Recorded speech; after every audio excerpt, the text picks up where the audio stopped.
Do you want to tell us about when you first got to Vietnam, what your kind of experience was? Or you can tell us about your training before and then your transition into actually going to Vietnam.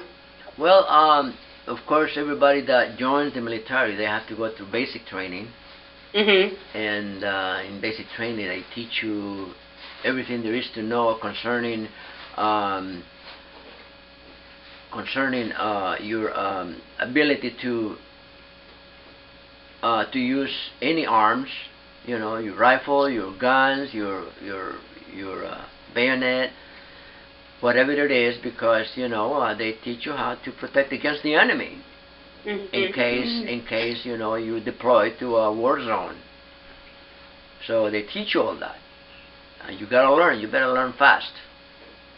Yeah. Because you never know when you are going to use whatever you taught to do. You actually protecting yourself and also protecting your fellow soldier. What was your view of the war when, like, what did you think about having to fight against the Vietnamese when you were there? Good question. I never thought about that before myself. All I know is that I had a work to do, you know, I had an assignment to do, and that was to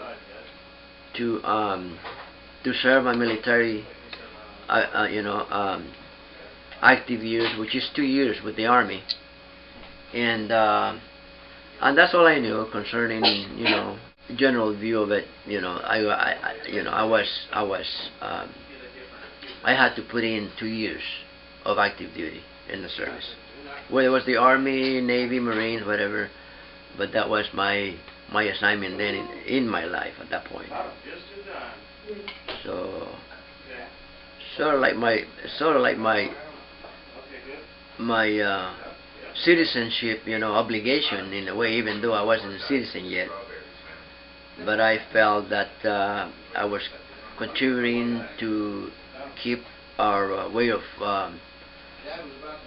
freedom, you know, fighting for our freedom. You know, freedom is not free. We have to protect our freedom, and our military is part of that part that we have to depend upon, so we don't get overwhelmed by other ideologies, you know, that come to our country, our way of life. You know, we have a freedom of expression, you know, we have a freedom of worship, whatever we want to worship, you know, whether it's our Lord Jesus Christ or whatever people, you know, want to worship. You know, this is part of our military to protect that part of our life, I think.